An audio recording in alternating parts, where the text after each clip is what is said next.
Bapak Ibu Saudara sekalian, Allah Subhanahu wa Ta'ala memberikan kehidupan kepada kita di dunia ini untuk kita syukuri.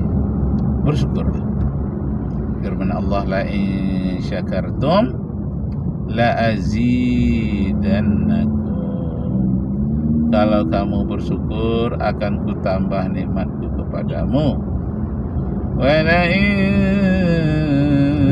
kafartum inna azabi la syadid.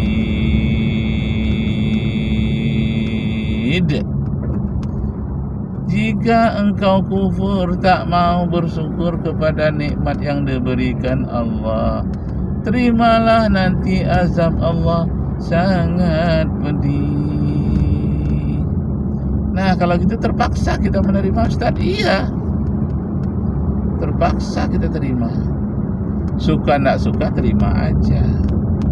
Nah, daripada kita menerimanya dengan tidak suka, dengan ngomel-ngomel, tidak bersyukur, lebih baiklah kita terima keterpaksaan ini dengan gembira, sehingga keterpaksaan ini tidaklah merasa keterpaksaan, tapi merasa suatu kewajaran dan kegembiraan.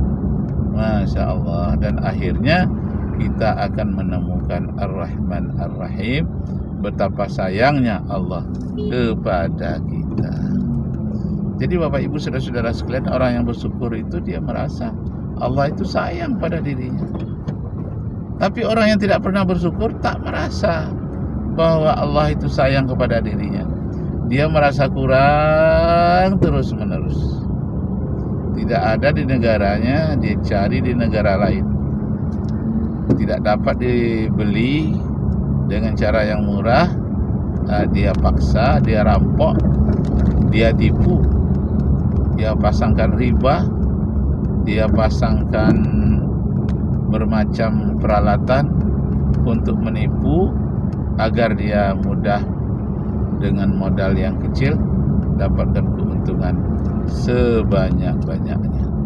Allahu Akbar, Allahu Akbar, Allahu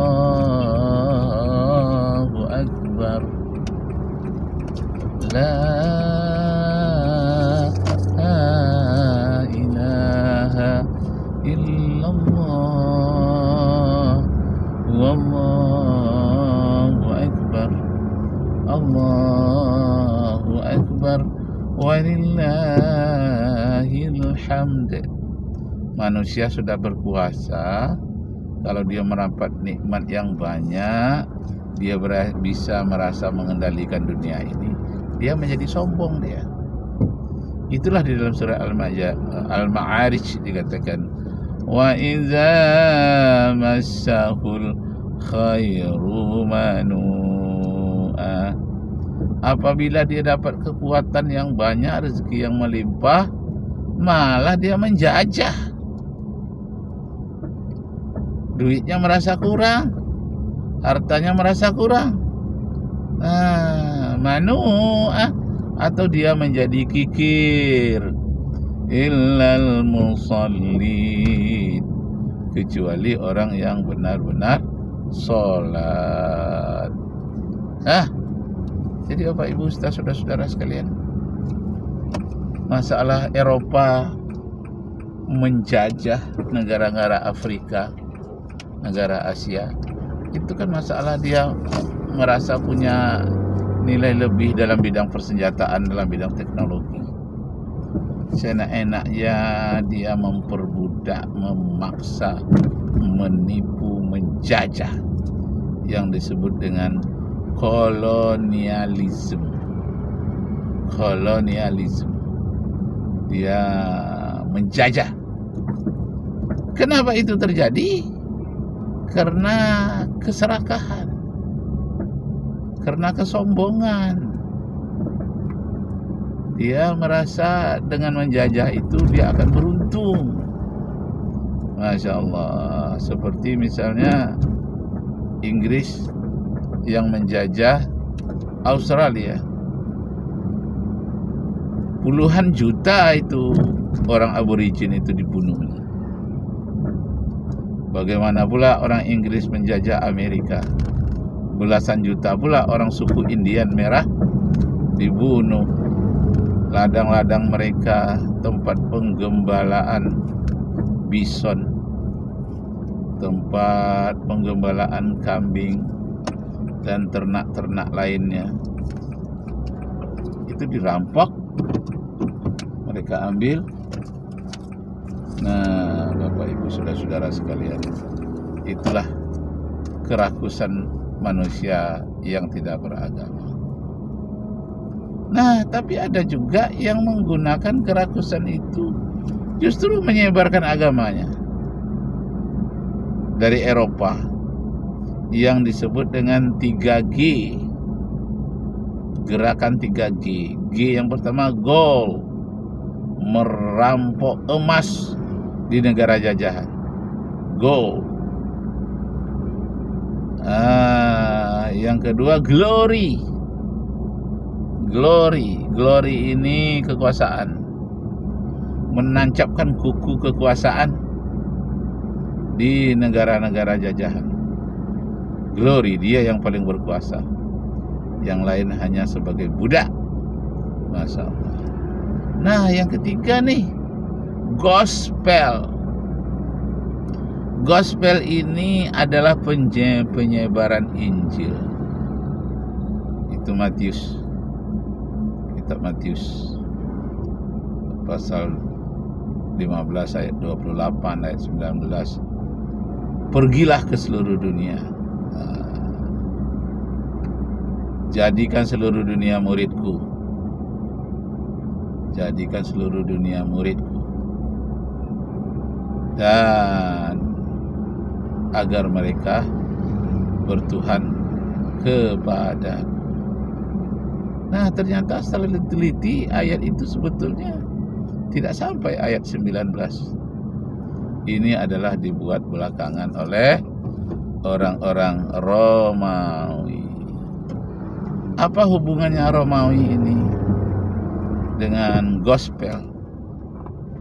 Karena Romawi pada waktu itu menjajah tanah Judea, menjajah Israel, Palestina.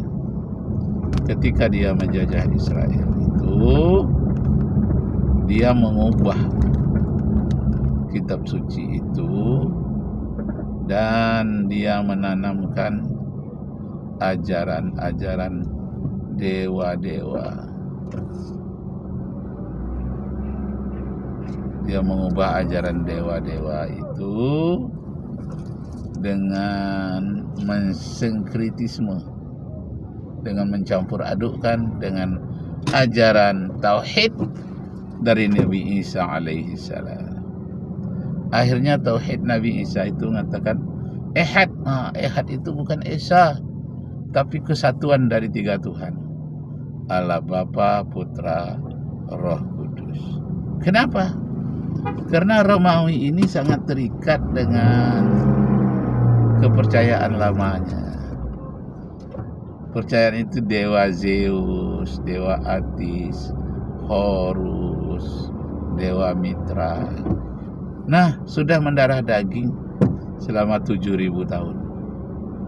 Jadi mereka tafsirkanlah ajaran Nabi Isa alaihissalam di Yerusalem, ditafsirkan dengan ajaran serba dewa. Maka ketika diterjemahkan dari bahasa Yunani ke dalam bahasa-bahasa lain, Theos. Theos itu adalah Tuhan dalam agama Yunani. Nah, diterjemahkan dalam bahasa Indonesia, Theos menjadi Allah. Ya, tidak sama. Theos itu artinya dewa. Sedangkan Allah ini pencipta langit dan bumi, bukan dewa. Sedangkan Theos itu dewa, dewa Atis, dewa Horus, dan dewa-dewa lainnya. Itu kepercayaan Yunani. Yunani ini juga Romawi. setiap bulan Desember itu gelap. Lama orang menunggu muncul matahari, barulah muncul Dewa Matahari ini tanggal 25 Desember. Tanggal 25 Desember.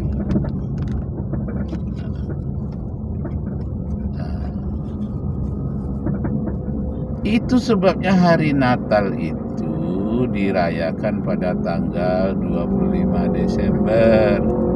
Karena sejak 7.000 tahun yang lalu Yunani Romawi telah merayakan tanggal 25 Desember. Kok disebut itu hari kelahiran Nabi Isa atau Yesus? Mereka menyesuaikan dengan apa yang ada, perayaan yang sudah ada disesuaikan. Maka dianggaplah kelahiran Nabi Isa itu tanggal 25 Desember. Padahal lebih banyak ahli sejarah itu menyatakan Nabi Isa itu lahir tanggal 6 Januari, bukan di Desember, tanggal 6 Januari. Dan ada pula yang mengatakan itu di bulan Juli, di mana kurma sedang masak. Nah, tidak ada satupun yang ahli sejarah mengaitkan dengan tanggal 25 Desember. Tetapi penguasa menyesuaikannya, lalu rakyat mengikut apa yang dikatakan oleh penguasa. Benar atau tidaknya tidak masalah. Yang penting penguasa sudah melaksanakannya. Allahu Akbar.